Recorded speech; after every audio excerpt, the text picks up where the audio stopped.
திருச்சிற்றம்பலம். தென்னாடுடைய சிவனை போற்றி, இந்நாட்டவர்க்கும் இறைவா போற்றி. நெக்ஸ்ட் ஜென் சேனல் நேயர்கள் அனைவருக்கும் அன்பான வணக்கங்கள். இன்னைக்கு நாம ஜூலை மாத பலனை பத்தி பார்க்க போறோம். அதற்கு முன்னாடி நம்மளோட சேனலை சப்ஸ்கிரைப் பண்ணிக்கோங்க. இந்த மாதம் ஃபர்ஸ்ட் என்னென்ன கிரகங்கள் மாறுறாங்க, என்னென்ன கிரகங்கள் சேர்ந்து என்ன யோக பலனை கொடுக்க போறாங்க அப்படிங்கிற நம்ம பார்க்கலாம். ஃபர்ஸ்ட் பாத்தீங்கன்னா சூரிய பகவான் அப்படின்னு சொல்லக்கூடியவர் கடக வீட்டுக்கு வரார் 16ஆம் தேதி மிதுனத்திலிருந்து. இங்க குரு ஆல்ரெடி உச்சமா இருக்கார். அப்ப சூரியனும் குருவும் சேர்ந்து சிவ ராஜ யோகத்தை கொடுக்க போகிறார். இந்த யோகம் அப்படிங்கிறது இந்த வருடம் ஒரு முறை மட்டும்தான் வரும். அதற்கப்புறம் பாத்துட்டீங்கன்னா அடுத்த வருஷம் தான் சூரியன் குரு சேர்க்கை அப்படிங்கிறது ஏற்படும். சோ உங்க ஜாதகத்துல அந்த அமைப்புகள் இருக்கான்னு பாருங்க. சனி பகவான் 26ஆம் தேதி வக்ரகிரி அடைகிறார். உங்க ஜாதகத்தில் சனி வக்ரமாக இருந்தால் மிகப்பெரிய யோகத்தை கொடுப்பார். அப்ப யாருடைய ஜாதகத்தை எல்லாம் சனி வக்ரமா இருக்குதுன்னு பாத்துக்கோங்க. அவங்களுக்கு எல்லாம் எல்லாமே ஜாக்பாட் அப்படிங்கறத நம்ம எடுத்துக்கலாம். அடுத்தது சுக்கிரன் கேதுவோட சேர்ந்து சிம்ம வீட்டுல பயணப்பட போகிறார் இந்த மாதம் முழுவதும். பொதுவாக சுக்கிரன் கேது சேர்க்கை, சுக்கிரன் ராகு சேர்க்கை, சுக்கிரனுக்கு திரிகோணத்தில் ராகு கேதுக்கள் இருப்பது, ராகு கேது சாரத்தில் சுக்கிரன் இருப்பது, இதெல்லாம் ஒரு பெண் சாபத்தினுடைய அமைப்பை கொடுக்கக்கூடிய ஒரு சேர்க்கை அப்படிங்கிற நம்ம எடுத்துக்கலாம். அதே போல ரிஷபத்திலையும் துலாத்திலையும் ராகு கேதுக்கள் இருந்தாலும் இது ஓரளவுக்கு பொருந்தி வரும் அப்படிங்கிறது உண்டு. இது இந்த சுக்கிரன் கேது சேர்க்கை, இந்த பெண் சாப அமைப்பா நம்ம சொல்றது ஒரு யோகத்தையும் கொடுக்கும், அதே போல ஒரு வகையான கெடுதலையும் செய்யும் அப்படிங்கிற அமைப்புகளும் உண்டு. இந்த சேர்க்கை உங்களுக்கோ அல்லது உங்க குழந்தைகளுக்கோ அல்லது உங்க குடும்பத்துல யாருக்காவது இருக்கான்னு பாருங்க. அப்படி இருந்தால் இந்த ஒரு மாத காலகட்டங்கள் மட்டும் கொஞ்சம் கவனமாக இது செயல்பட வேண்டும் அப்படிங்கிறதா உண்மை. இந்த சேர்க்கை மூலமாக யோகத்தையும் தரக்கூடிய அமைப்பும் உண்டு. நாம இப்ப வரக்கூடிய இந்த பதிவுல யாருக்கெல்லாம் இந்த கிரக சேர்க்கைகள் எல்லாம் யோகத்தையும், யாருக்கெல்லாம் ஏதாவது ஒரு பாதகத்தையும் கொடுக்க போகுது அப்படிங்கிறத நாம முழுமையாக பார்க்கலாம். கும்ப ராசிக்குண்டான இந்த மாதம் எப்படி இருக்கும் அப்படிங்கிறத நம்ம பார்க்கலாம். ஜூலை மாதம் கும்பராசியை பொறுத்த வரைக்கும் பாத்தீங்கன்னா ஆல்ரெடி இளவை சனி போயிட்டு இருக்கக்கூடிய ஒரு சூழ்நிலைகள் தான். சோ இந்த மாசம் சனி வக்ரமாகனால அவருடைய தாக்கங்கள் கொஞ்சம் குறை. ஏன்னா குரு பார்வை இருக்குது, அது ஒரு அமைப்பை நம்ம எடுத்துக்கலாம். அதே போல பாருங்க, அதற்கு முன்னாடி கொஞ்சம் ஸ்ட்ரகிள் இருக்கு அப்படின்னு இருந்தாலும் 3ஆம் அதிபதி மற்றும் 10ஆம் அதிபதியாக இருக்கக்கூடிய செவ்வாய் 4ஆம் வீட்டுல இருக்காரு. அப்போ முயற்சிகள் கை கூட போகுது. தொழில் நல்லா இருக்குங்க இந்த மாசம். விடுபட்ட தொழில் எல்லாம் நீங்க செய்ய போறீங்க. தொழில முன்னேற்றமே இல்லாம இருந்தாலும் கூட இந்த மாதத்துல தொழில் ஒரு முன்னேற்றம் கிடைக்கும். ஏன்னா 4ஆம் இடங்கிறது கேந்திரம். அங்கு இருந்து 10ஆம் இடமாக இருக்கக்கூடிய செவ்வாயை பாக்குறாரு, தன்னுடைய சொந்த வீட்டை பாக்குறாரு. சோ அதனால கண்டிப்பாக தொழில் வளர்ச்சி உண்டு. அந்த கரையெல்லாம் விலக போகுது, கெட்ட பெயரெல்லாம் விலக போகுதுங்க. அவமானப்பட்ட இடம் எல்லாம் ரொம்ப கஷ்டப்பட்டிருப்பீங்கன்னு தெரியும். ஏன்னா சனி அவமானம், கண்ணீர், வலி, வேதனை இதுலதான் நம்ம கர்மாவை கழிப்பார். இது எல்லாருக்குமே, உங்களுக்கு மட்டும் கிடையாது, எல்லா ராசிக்குமே. கும்பராசிக்கு சனி இத அதிபதி அப்படிங்கறதுனால கிடையாதுங்க. யாருக்கெல்லாம் அவங்க கர்ம பதிவு என்னதோ அதுக்கு தகுந்தது போல நடக்கும். ஏஜ் வரையா 30 வயசுனா ஒண்ணு, 40 வயசுனா ஒண்ணு, 50 வயசுனா ஒண்ணு, 60 வயசுனா இப்படி கணக்கு பதிவு வரும். அதே போல தசாபுத்திகளும் அதற்கு ஈக்குவலா நமக்கு அவங்களுக்கு சப்போர்ட் பண்ணி செய்யும். சோ நல்ல தசாபுத்திகள் நடக்குது அப்படின்னா பிரச்சனைகளை கொடுத்து தப்பிச்சிருக்கும். தசாபுத்திகள் சரியில்லைன்னா ரொம்ப கடுமையான சூழ்நிலைகளை கொடுத்துருக்கு. பட் பயப்பட வேண்டியதில்லை. இனி வரக்கூடிய காலகட்டங்கள் உங்களுக்கு நன்மைகளை கொடுக்கும். ஏன்னா இந்த ஒரு வருஷம் குரு பார்வை இருக்கு.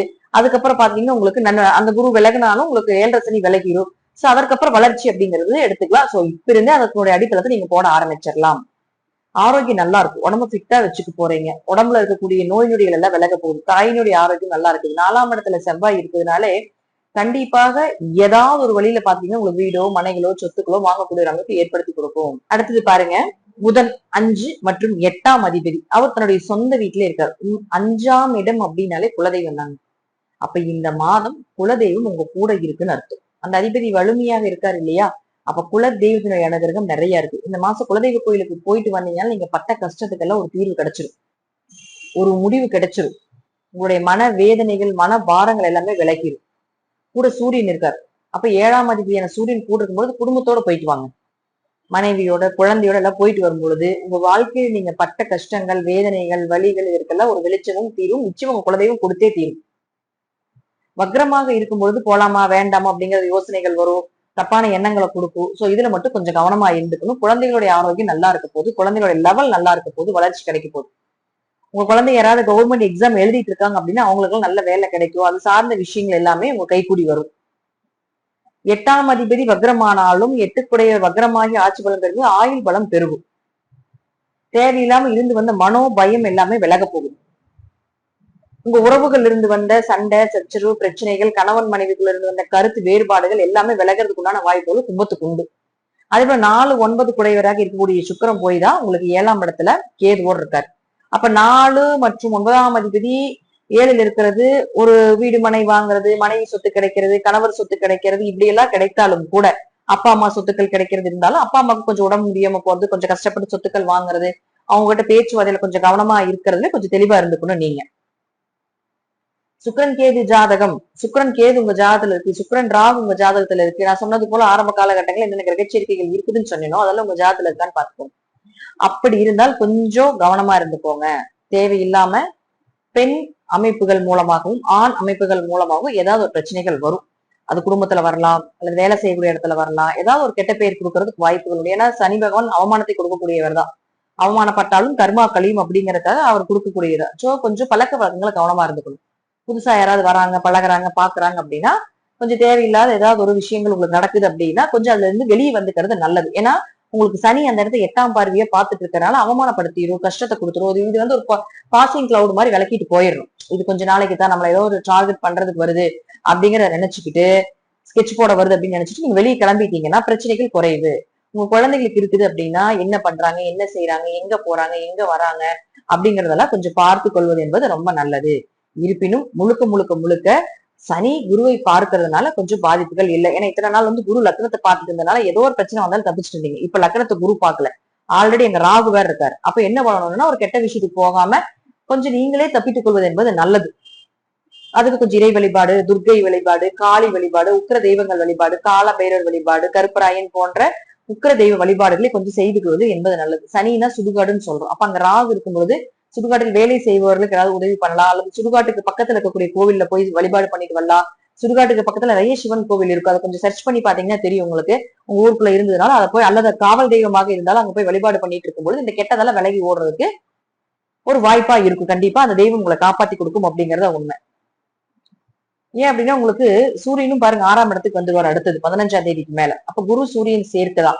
ஆனா இருந்தாலும் இது வெளிநாடு வெளியூர் பயணங்கள், வேலை வாய்ப்புகள் ஒரு சிறந்த சேர்க்கையாக இருக்கும். பயணப்படுறதுக்குள்ளான வாய்ப்புகள் உண்டு. சிவராஜ யோகம் வேலை செய்யும். அப்ப உங்க ஜாதத்துல சிவராஜ யோகம் வேலை செய்யுதுன்னா கடன் அடைக்கிறதுக்கு வாய்ப்புகள் கிடைக்கும், நோய் நொடிகள் விலகிறதுக்கு வாய்ப்புகள் கிடைக்கும், எதிர்பார்த்த வேலை, எதிர்பார்த்த சம்பளம் இப்பெல்லாம் கிடைக்கிறதுக்கு வாய்ப்புகள் இருக்குது. தசாபுத்தியும் கொஞ்சம் உங்களுக்கு சப்போர்ட் பண்ணி கொண்டு போயிடுச்சுன்னா நான் சொல்றதை விட இனிமே நல்ல நல்ல பலன்கள் எல்லாமே நடக்கும். சோ கும்பத்துக்கு எப்பவுமே கால பைரவனுடைய அனுகிரகம் நிறைய வேணும். கால பைரவர் எப்பொழுதும் உங்க கூட இருப்பார்.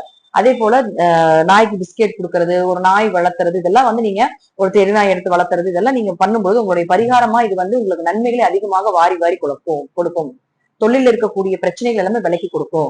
நம்பிக்கையா இருக்கக்கூடிய நபர்கள் எல்லாமே உங்களை ஏமாற்றப்பட்டிருப்பீங்க. நீங்க இப்போ யாரெல்லாம் நம்பினீங்கன்னா அவங்கள ஏமாத்திருப்பாங்க. நம்பிக்கையான நபர்கள் மூலமாக நீங்க ஏமாற்றப்பட்டிருக்கீங்க அப்படின்னா அந்த வலிக்கும் அந்த காயத்துக்கும் நான் இப்ப சொன்ன அந்த பரிகாரங்கள் எல்லாமே நல்லா வேலை செய்யும். சோ நம்பிக்கையா இருக்கலாம். கும்பராசி அன்பர்களுக்கு பெரிய அளவுக்கு குரு மறைந்ததுனால, சனியை பார்க்கறதுனாலையும் ராசி அதிபதி பார்க்கறதுனாலே ஒரு வளர்ச்சிகள் உண்டு. 26ஆம் தேதிக்கு மேல வக்கரகதி அடையிறதுனால 7.5 சனியினுடைய தாக்கங்களும் கொஞ்சம் குறையறதுக்கு வாய்ப்புகள் உண்டு. கெடுபங்கள் எல்லாமே விலக போகுது. கொஞ்சம் இந்த சுக்கிரன் கேது சேர்க்கை இருக்கிறதுனால மட்டும் கொஞ்சம் குடும்பத்துக்குள்ள குழந்தைகளுக்குள்ள போக்குவரத்து எப்படி இருக்குது அப்படிங்கறத கொஞ்சம் பாத்துக்கோங்க. என்ன பண்றாங்க, ஏது செய்யறாங்கன்னு பாத்துக்கோங்க. உங்களுக்கு இருந்ததுனாலும் உங்களுடைய பழக்க வழக்கங்களை கொஞ்சம் கவனமாக இருந்து கொள்வது நல்லது. மற்றபடி பாத்தீங்கன்னா கும்பராசிக்கு இந்த மாதம் தேய்பிரை அஷ்டமி வழிபாடு, சனிக்கிழமை கால பைரவருக்கு ஒரு 9 தீபம் அல்லது 11 தீபம் ஏற்றி வழிபாடு செய்யறது, நாய்க்கு உணவுகள் கொடுக்கறது போன்ற இந்த மாதிரி சின்ன சின்ன பரிகாரத்தின் மூலமாக இந்த மாதத்தில் வரக்கூடிய பாதிப்புகள் இருந்து தப்பித்துக் கொள்ளலாம் அப்படிங்கறதா உண்மை. சோ நல்ல பலன்கள் நிறைய இருக்குது. வேலை தேடுங்க, வேலை நிச்சயமா உண்டு. மனசும் ஆரோக்கியம் நல்லா சிறப்பா இருக்க போகுது. தேவையில்லாம இருந்து மனோபயத்தை ஃபர்ஸ்ட் விளக்குங்க, அது ஆட்டோமேட்டிக்கா விலக போகுது. இதெல்லாமே உங்க ஜாதக ரீதியாகவும் தசாபுத்திகள் ரீதியாகவும் நான் சொல்லக்கூடிய கருத்துக்கள் சிறிது மாறுபடலாம். நன்றி. மீண்டும் ஒரு நல்ல பதிவுல சந்திக்கலாம். திருச்சிற்றம்பலம், தில்லையம்பலம், ஸ்ரீ நரசிம்மர் திருவிகளே சரணம்.